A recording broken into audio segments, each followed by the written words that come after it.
Hello friends, welcome to the lecture of the manufacturing process. So today we will discuss about the special manufacturing process in casting basically. So you can refer all the lecture previously was recorded on the YouTube channel of Engineering College Banswara. So on that channel you will find all the lecture related to manufacturing process.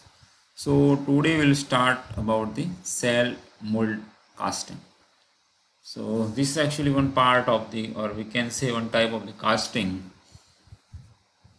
So cell mold casting or cell molding is the metal casting process in manufacturing industries in which the mold is a thin hardened cell of sand and thermosetting resin binder back up by the some other mud. So it is very simple. From this definition you can understand we are creating very thin cavity, okay, and that will be used for the molding, or we can say for the casting process. So we will observe in the next figure. Typical part manufacturing in the industry using the cell mold casting process include the cylinder heads, gears, bushings, connecting rod, camshaft and valve bodies. So number of part, basically these are the automobile part that will be produced with the help of the cell mold casting. So this process is very important.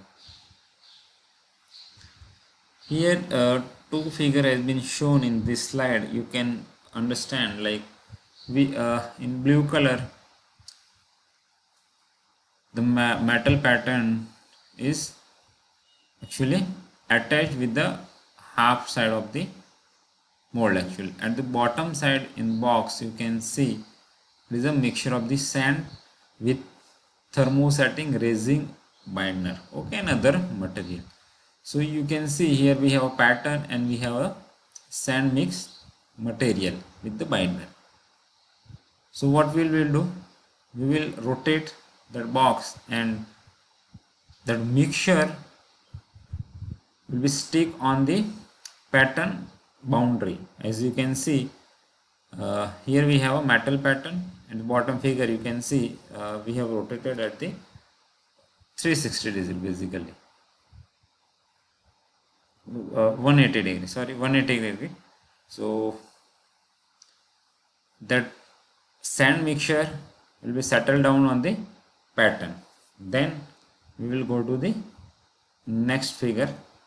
Again we are rotating this box at 180 degree.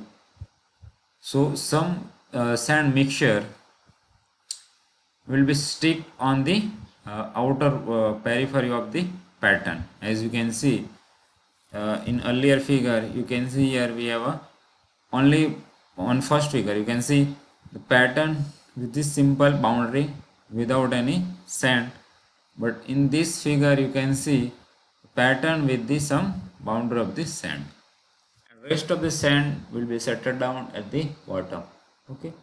After that we will take the pattern from this box and again we will put this pattern into the oven for the actually heating. So shell and the pattern are backed in the oven to harden the shell mold. So here we have a resin and binder. So it may be in the loose form. Now we need to heat that pattern with the sand mixture. So you will get the harder outer body. As you can see in this figure bottom side we have put this pattern into the oven. So outer part is very hard compared to the earlier one. Now next step is that you can remove the pattern from the molding shell. So our process, you can understand this process like we have started from the knit that pattern. Again we cover that pattern boundary with the help of the sand and the mixture. When we have heated that pattern, and again we separated the pattern from the molten cell. So finally this is our actually requirement for the casting process. So next we will discuss like the uh, we have produced the only one part. You can see here we have produced the only one part.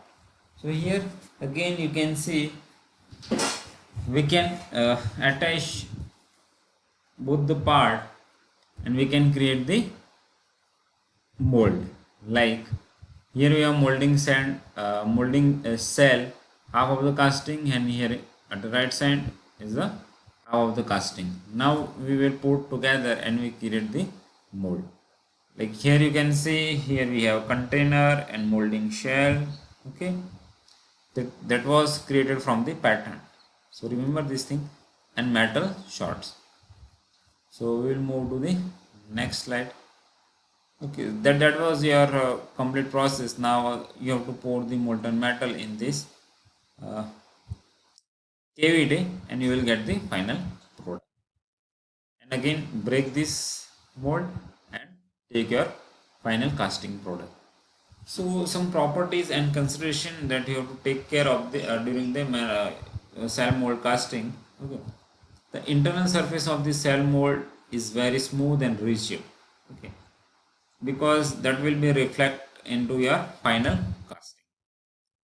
Cell mold casting enable the manufacture of the complex part with thin section and smaller projection than the green sand mold casting. So this is a comparison with the green mold casting. Manufacturing with the cell mold process also impart high dimensional accuracy. Tolerances of 0.01 inches means 0.25 mm are possible. Further means you can get close tolerance up to 0.25 mm. Further machining is usually unnecessary when the casting by this process. So this is also one advantage, like you have to do very less machining or you don't have to do some machining process for the complete your component. Cell sand mold are less permeable than the green sand molds and binder may be produce a large volume of gas as is contact the molten metal being poured for the casting. For this reason cell molding should be well ventilated. So here you can see like we have mixed so many things in the sand. Okay, so it will actually produce some gases and gas must be uh, thrown out from this mold because ultimately our goal is to get the defect free product. So here cell mold should be well ventilated to get the defectless product actually. The expense of the cell mold casting is increased by the cost of the thermosetting resin binder but decreased by the fact that only a small percentage of the sand is used compared to the other sand casting process. So this is also important. You can see the whole uh, container is filled with the metal shot and the molding shell is very small. So here we are using very small quantity of the sand compared to the other sand molding process. So here as we compare the cost, because here we are using the ultimately resin and other binder. Okay, so ultimately it will increase your cost, but at the same time we are also uh, using very small amount of this sand, so it may compensate your cost. Cell mold casting process are easily automated. Okay, so you can easily automate this process, so it will increase your production as well as the reduce the cost.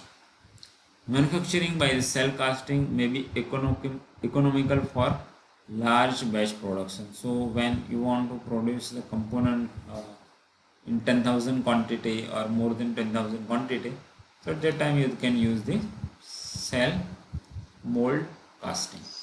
So here we will end our lecture, and in next lecture we will discuss the other casting process.